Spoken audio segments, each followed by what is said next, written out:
Okay, you guys, good morning. So I have a little snack slash lunch hack that I want to share with you guys.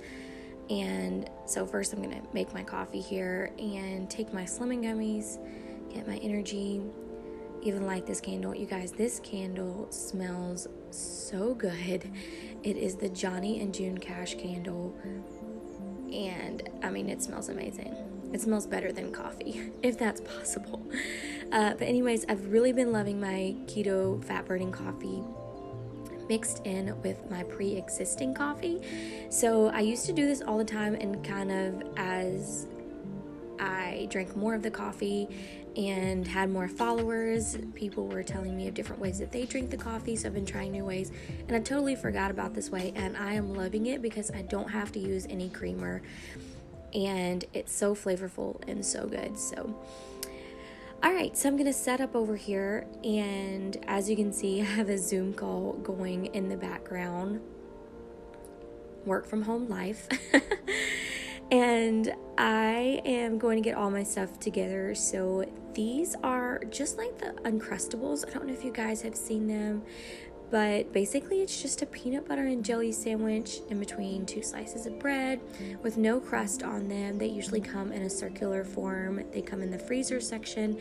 So they're perfect for lunches because you do have to let them thaw a little bit. My girls will sometimes even stick them in the microwave when they're at home. But like a box of like 6 or 8 are almost $10, like depending on where you live and where you're buying them from. They can get pretty pricey for just a couple of peanut butter and jelly sandwiches, if you ask me. So, and my kids could eat like a whole box in a day. So I looked on YouTube and I found that I could make my own Crustables. So as you can see here, I am just using a little trick that a friend of ours showed us, where I just took a scoop or two of peanut butter and about 3 scoops of jelly. I think you see me add an extra jelly. Maybe I've already added an extra jelly, but and I just mix it up in a bowl to where it's just a perfectly good smooth mixture. And this works best with cheap bread. I know that sounds crazy. I'm not really sure why, but it does. So I just purchased the cheap bread loaf from Walmart, and it works a lot better for me as far as like sealing the bread and freezing really good. And I purchased this little Uncrustable from Amazon. I know there are others out there, so if you have one that's your favorite, please let me know. I like this one. It doesn't seal the best, but I do like the fact that this one is square. So I would prefer to keep it square because it's really truly only cutting off the crust. There's not a lot of bread waste with this one. So I really do like the square versus the circle.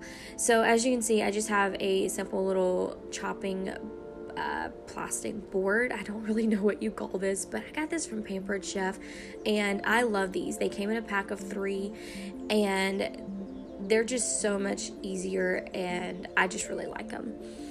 And they're dishwasher safe, so you can just throw them in the dishwasher once you're done. But I am just making up the sandwich. Another thing that I've learned over time is you do not want to overstuff these.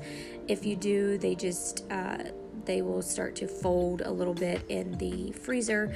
So I tend not to overstuff them. I just put just enough to spread the bread, basically. As you can see, just a little dollop will do ya. I don't know if anybody remembers that commercial, but a little dollop will do you. But anyways, and then I will take the Uncrustable, or whatever you call this little cutter thing, and I just put it over the sandwich, and it cuts the crust off, and then that's it. And I love it when I make enough peanut butter and jelly to go with the whole bag, but this time I guess I was a little nervous because I knew I was making a video. I was a little short, and so that's okay. And so this is one sandwich that I have not made before, so we are going to try it. But I did see some of my followers on YouTube make it, and that is, they went ahead and made their turkey and cheese and ham sandwiches. And so that's what I'm doing here, making turkey, ham, and cheese. And as you can see, I just realized like halfway through making this sandwich that my girls don't really like ham, so we don't need to make turkey and ham sandwiches, just turkey and cheese. So now the video that I watched, the vlogger that I watched, she actually went ahead and put some mayonnaise and mustard on the sandwich. She just didn't put it on the bread. She put it in between the meat and the cheese. I did not. I'm a little nervous, so maybe next time I'll try it that way. Just for now, I just done the meat and cheese, and they can easily pull off a piece of the bread and add whatever condiments they want to. And the reason why I like to go ahead and make these is they're perfect for if you've got a little bit of a drive ahead of you. And as you guys know, we live an hour away from the next biggest city. So if we're going to town, it's going to take a while. We're going to be in the car for a while. So I like to go ahead and pre-make these up.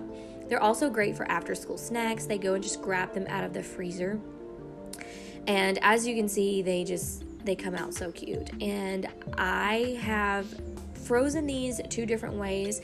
I have put them all in one big Ziploc bag, and that was horrific. So I highly recommend individualizing each one and putting them in their own plastic bag, as you can see here. And I'm just using sandwich bags. They don't have to be freezer bags because we are going to put them in a freezer bag towards the end. And so, like I said, the kids can grab them when they come home for lunch. They can grab them if we're about to be in a long car ride. Even if they want to take them for lunch at school, they can. And so anything like that, these are just great, just grab and go things. And it only took me 20 minutes to do this whole process, and that included getting all of the supplies out, making my coffee, setting up the video camera. So it's really, you guys, 20 minutes for a week's worth of snacks versus sandwiches, that's amazing. So I'm going to get a large Ziploc freezer bag here, and then I'm going to stack these inside. And you kind of want to stack them where they're not going to bend or fold over each other as best as possible. So as you can see, I'm just kind of layering them here. So that's 8 that's going to fit in that bag. And then we have 8 peanut butter and jelly sandwiches. And then we have 3 of the turkey and cheese that we're going to put in the freezer. And